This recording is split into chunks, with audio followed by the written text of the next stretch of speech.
Assalamualaikum warahmatullahi wabarakatuh, teman-teman. Di sini kami dari kelompok 11 akan menjelaskan materi tentang amil zakat, yaitu Basnas, Badan Amil Zakat Nasional, dan Lasnas, Lembaga Amil Zakat Nasional.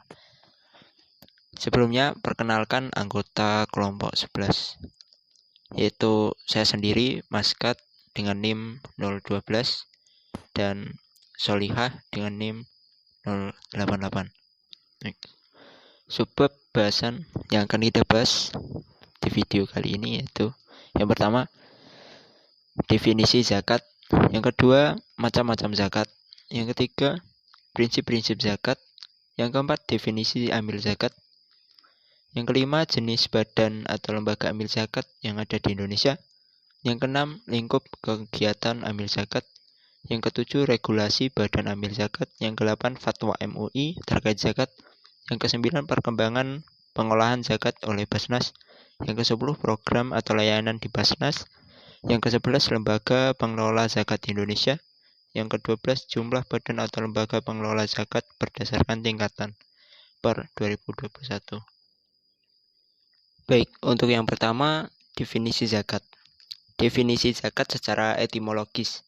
Zakat berasal dari kata dasar bahasa Arab, yaitu zakat yang artinya berkah, tumbuh, bersih, baik, dan bertambah. Sedangkan secara terminologis, zakat adalah sebutan atau nama bagi sejumlah harta tertentu yang diwajibkan Allah SWT supaya diserahkan kepada orang-orang yang berhak atau mustahik oleh orang-orang yang wajib mengeluarkan zakat atau muzaki. Berikutnya, macam-macam zakat. Yang pertama ada zakat naf atau jiwa, atau bisa disebut zakat fitrah, yang bertujuan untuk menyucikan diri. Zakat ini dikeluarkan pada bulan Ramadan sebelum tanggal 1 Syawal. Ukuran zakat ini yaitu sebesar 1 sak atau 3,5 liter makanan pokok atau 2,5 kilogram makanan pokok. Yang kedua ada zakat mal yang bertujuan untuk menyucikan harta. Macam-macam zakat mal yaitu yang pertama zakat binatang ternak, yang kedua ada zakat emas dan perak, yang ketiga zakat dagang, yang keempat zakat pertanian atau tanaman dan buah-buahan atau perkebunan, yang kelima madu dan produksi hewan, yang keenam barang tambang dan hasil laut, yang ketujuh investasi pabrik, gedung, yang kedelapan zakat pendapatan usaha atau profesi, yang harus memenuhi syarat-syarat yang ditentukan sebagai berikut. Antara lain yang pertama, pemilikan yang pasti, halal, dan baik. Yang kedua, berkembang secara alami atau secara ikhtiar. Yang ketiga, melebihi kebutuhan pokok atau mencapai nisab. Berikutnya ada prinsip-prinsip zakat. Antara lain yang pertama, keyakinan agama atau faith, yaitu pembayaran tersebut merupakan salah satu manifestasi keyakinan agamanya. Berikutnya pemerataan dan keadilan. Tujuan zakat yaitu membagi lebih adil kekayaan yang telah diberikan oleh Tuhan. Produktivitas dan kematangan hanya dapat dipungut setelah melampaui jangka waktu dalam 1 tahun. Berikutnya nalar atau reason. Harta yang disimpan untuk Allah tidak akan berkurang, melainkan akan bertambah. Kebebasan atau freedom. Zakat hanya dibayarkan oleh orang yang bebas dan sehat jasmani serta rohaninya. Berikutnya etik dan kewajaran. Zakat tidak dipungut secara semena-mena tanpa memperhatikan akibat yang akan ditimbulkan. Selanjutnya ada amil zakat. Menurut Fatwa MUI nomor 8 tahun 2011 tentang amil zakat, mendefinisikan amil zakat adalah seorang yang ditugaskan oleh imam atau pemimpin negara untuk mengumpulkan dan mendistribusikan harta zakat. Amil zakat harus memenuhi beberapa syarat, antara lain sebagai berikut. Yang pertama, tentunya beragama Islam. Yang kedua, mukallaf. atau berakal dan balik. Yang ketiga, amanah. Yang keempat, memiliki ilmu pengetahuan tentang hukum-hukum zakat dan hal lain yang terkait dengan tugas amil zakat. Berikutnya ada jenis badan atau lembaga amil zakat yang ada di Indonesia. Yang pertama antara lain Badan Amil Zakat Nasional atau Basnas, yaitu badan resmi dan satu-satunya yang dibentuk oleh pemerintah berdasarkan keputusan Presiden RI nomor 8 tahun 2001 yang memiliki tugas dan fungsi menghimpun dan mengalirkan zakat, infak, dan sedekah atau ZIS di tingkat nasional. Yang kedua ada Lembaga Amil Zakat Nasional atau Lasnas yang dibentuk oleh pihak swasta atau masyarakat untuk membantu Basnas dalam pelaksanaan, pengumpulan, pendistribusian, dan pendayagunaan zakat. Pembentukan LAS biasanya diprakarsai oleh masyarakat dan bergerak dalam bidang dakwah, sosial, pendidikan, dan kemasyarakatan. Dalam pembentukannya, wajib mendapat izin menteri atau pejabat yang ditunjuk oleh menteri. Yang ketiga ada Unit Pengumpul Zakat atau BZ, yaitu satuan organisasi yang dibentuk oleh Basnas untuk membantu pengumpulan zakat. Hasil pengumpulan zakat oleh UPZ wajib disetorkan ke Basnas Nasional atau Basnas Provinsi atau Basnas Kabupaten atau Kota. Yang saat ini Basnas telah membentuk 101 UPZ yang tersebar di berbagai instansi pemerintah swasta, masjid, dan kantor perwakilan negara atau lembaga asing. Berikutnya ada lingkup kegiatan amil zakat, yaitu sesuai dengan Undang-Undang Republik Indonesia nomor 23 tahun 2011 tentang pengelolaan zakat, yaitu amil zakat berfungsi antara lain yang pertama, perencanaan, pengumpulan, pendistribusian, dan pendayagunaan zakat. Yang kedua, pelaksanaan pengumpulan, pendistribusian, dan pendayagunaan zakat. Yang ketiga, pengendalian pengumpulan, pendistribusian, dan pendayagunaan zakat. Yang keempat, pelaporan dan pertanggungjawaban pelaksanaan pengelolaan zakat. Untuk slide selanjutnya akan dijelaskan oleh rekan saya. Baik, sebab selanjutnya yaitu ada regulasi badan atau lembaga amil zakat. Yang pertama itu regulasi dari Basnas, berawal dari keputusan Presiden nomor 8 tahun 2001 tentang Badan Amil Zakat Nasional.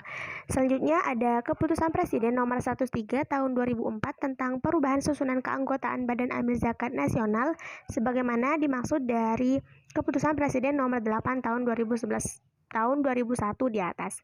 Selanjutnya yaitu ada keputusan Presiden nomor 27 tahun 2008 tentang perubahan kedua atas susunan keanggotaan Badan Amil Zakat Nasional sebagaimana dimaksud dalam keputusan Presiden nomor 8 tahun 2001 tentang Badan Amil Zakat Nasional. Selanjutnya yaitu Peraturan Menteri nomor 5 tahun 2014 tentang pembentukan tim dan tata cara seleksi calon anggota Badan Amil Zakat Nasional. Dan regulasi yang terakhir yaitu dari Peraturan Menteri Agama nomor 18 tahun 2016 tentang organisasi dan tata kerja sekretariat Basnas. Yang kedua yaitu regulasi dari Lembaga Amil Zakat Nasional. Yang pertama yaitu Peraturan Basnas nomor 2 tahun 2014 tentang pedoman tata cara pemberian rekomendasi izin pembentukan lembaga amil zakat. Selanjutnya ada Keputusan Menteri nomor 333 tahun 2015 tentang pedoman pemberian izin pembentukan lembaga amil zakat. Dan selanjutnya yaitu ada Peraturan Basnas nomor 3 tahun 2019 tentang tata cara permohonan rekomendasi izin pembentukan dan pembukaan perwakilan lembaga amil zakat. Regulasi yang ketiga yaitu dari pengelolaan zakatnya.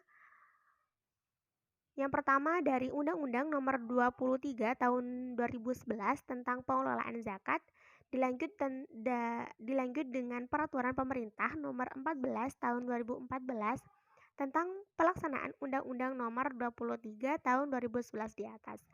Selanjutnya yaitu ada Peraturan Menteri Agama Nomor 52 Tahun 2014 tentang syarat dan tata cara perhitungan zakat mal dan zakat fitrah serta pendayagunaan zakat untuk usaha produktif. Dilanjut dengan Peraturan Menteri Agama Nomor 5 Tahun 2016 tentang tata cara pengenaan sanksi administratif dalam pengelolaan zakat.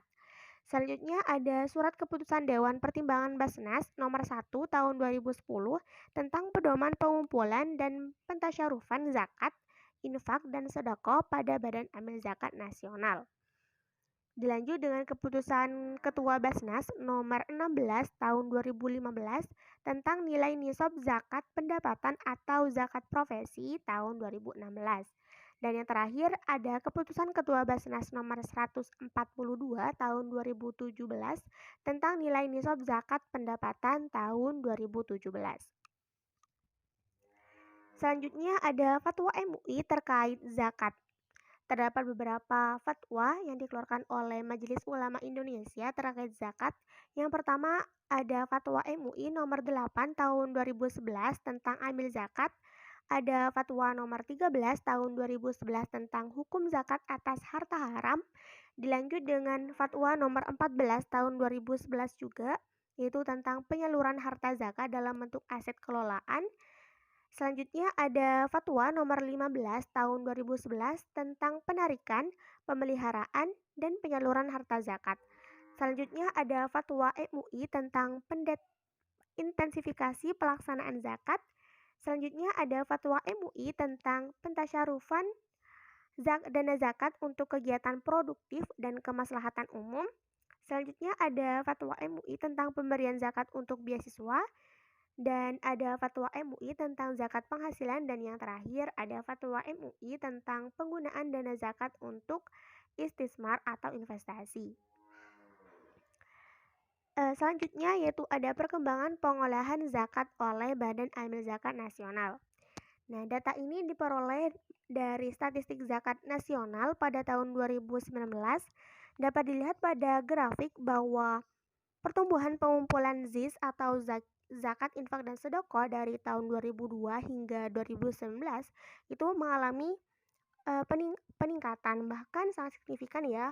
Terlihat pada tahun 2019 itu pertumbuhan pengumpulan ZIS itu sudah mencapai 10.000 lebih, sebesar 10.228 pada 2019. Hal ini dapat disimpulkan bahwa perkembangan pengolahan zakat oleh Basnas di Indonesia itu sangat pesat, bahkan peningkatannya sangat signifikan. Selanjutnya yaitu ada program layanan di Basnas. Baik, program atau layanan yang pertama di Basnas yaitu ada program Basnas Tanggap Bencana. Nah, program ini itu bertugas untuk mengurangi dampak bencana yang mengakibatkan kemiskinan dan menekan risiko keterparahan kemiskinan akibat bencana. Nah, dalam program ini itu terdapat layanan di dalamnya seperti respon bencana, ada evakuasi, ada renovasi rumah, ada jembatan darurat, ada program bangkit sekolahku, ada program pembangunan tempat ibadah, dan lain sebagainya. Selanjutnya yaitu ada layanan aktif Basnas. Layanan yang ketiga yaitu lembaga beasiswa Basnas. Selanjutnya olah cendekia Basnas. Selanjutnya yaitu ada layanan rumah sehat Basnas. Layanan selanjutnya yaitu ada mu'alaf center Basnas. Layanan selanjutnya yaitu ada pemberdayaan peternak. Layanan selanjutnya yaitu ada pengembangan ekonomi. Layanan selanjutnya yaitu ada pengembangan komunitas zakat. Layanan yang terakhir yaitu ada keuangan mikro Basnas. Selanjutnya yaitu lembaga pengelola zakat di Indonesia. Nah, saat ini atau per 2021 itu sudah ada 16 lembaga amil zakat terbaru yang telah mendapatkan izin dari Kemenak. Berikut ini merupakan 6 lembaga amil zakat yang sudah resmi terdaftar dalam daftar LAS atau lembaga amil zakat di Indonesia. Yang pertama ada Dompet Duafa Republika. Dompet Duafa ini merupakan salah satu lembaga nirlaba milik masyarakat Indonesia yang berkhidmat untuk mengangkat harkat sosial kemanusiaan kaum duafa dengan menggunakan dana ZISWAF.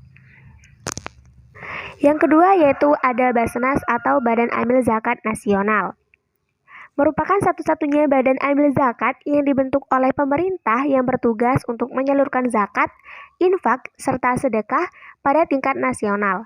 Selain penyaluran dana, Basnas ini juga dapat memberikan rekomendasi dalam pembentukan Basnas provinsi, kabupaten, atau kota, serta lembaga amil zakat. Yang ketiga yaitu Inisiatif Zakat Indonesia. Lembaga ini baru diresmikan pada tahun 2015 yang menjadi salah satu lembaga amil zakat yang telah terdaftar resmi dalam daftar LAS atau lembaga amil zakat dari Kemenak yang temanya yaitu memudahkan dan dimudahkan. Lembaga ini bertekad untuk membangun lembaga zakat yang otentik yang sesuai dengan sasaran asnaf dan maqasid atau tujuan syariah. Yang keempat yaitu ada Yatim Mandiri Surabaya. Lembaga ini merupakan lembaga yang sudah lama berdiri yaitu sekitar 17 tahun yang menjadi lembaga non-profit yang bergerak dalam pemberdayaan segala potensi anak yatim melalui pengelolaan dana sosial masyarakat Diswaf, baik perseorangan, lembaga, institusi, ataupun korporat. Selanjutnya yaitu ada NU Care Lazis NU. Jadi lembaga ini merupakan lembaga amil zakat yang dibentuk oleh Nahdlatul Ulama. Selanjutnya yaitu Lazis MU atau Lembaga Amil Zakat Muhammadiyah. Jadi lembaga ini merupakan sebuah institusi pengelola zakat tingkat nasional yang bergerak dalam pemberdayaan masyarakat melalui pendayagunaan secara produktif dana zakat, infak, wakaf, dan dana kedermawanan lainnya. Nah, selain 6 lembaga yang telah disebutkan tadi, terdapat beberapa lembaga zakat nasional lainnya yang sudah resmi yang termasuk dalam daftar lembaga amil zakat se-Indonesia, yaitu ada Lembaga Amil Zakat Skala Nasional yang meliputi Rumah Zakat Indonesia, Lembaga Manajemen Infak Ukhuwah Islamiyah. Yang ketiga ada Dana Sosial Al-Falah Surabaya, ada Pesantren Islam Al-Azhar, ada Baitul Mal Muamalat, ada Global Zakat, ada Dewan Dakwah Islamiyah Indonesia, ada Perkumpulan Persatuan Islam, dan yang ke-9 ada Rumah Yatim Ar-Rahman Indonesia. Selanjutnya yaitu ada Lembaga Amil Zakat Skala Provinsi yang meliputi Baitul Mal FKAM, ada Semai Sinergi Umat, ada Dompet Amal Sejahtera Ibnu Abbas NTB. Yang keempat ada Dompet Sosial Madani Bali, dan ada Harapan Duafa Banten, ada Solo Peduli Umat, dan yang ketujuh ada Dana Peduli Umat Kalimantan Timur. Selanjutnya yaitu jumlah badan atau lembaga pengelola zakat berdasarkan tingkatan per 2021. Badan Amil Zakat Nasional Republik Indonesia terdapat 1 organisasi pengelola zakat yang berpusat di Ibu Kota Negara Republik Indonesia, yaitu di Jakarta. Selanjutnya ada Basnas Provinsi yang meliputi 34 organisasi pengelola zakat yang tersebar di 34 provinsi di Indonesia. Selanjutnya ada Basnas Kabupaten atau Kota yang sudah mencapai 463 organisasi pengelola zakat Basnas skala kabupaten atau kota. Selanjutnya ada Lasnas Nasional berjumlah 27 organisasi pengelola zakat yaitu skala nasional, dan ada Lasnas skala provinsi sebesar 19 OPS atau organisasi pengelola zakat skala provinsi, dan yang terakhir ada Lasnas tingkat kabupaten sebanyak 41 OPS skala kabupaten. Baik, terima kasih atas waktunya. Mungkin demikian penjelasan dari kelompok 11. Kami tutup. Wassalamualaikum warahmatullahi wabarakatuh.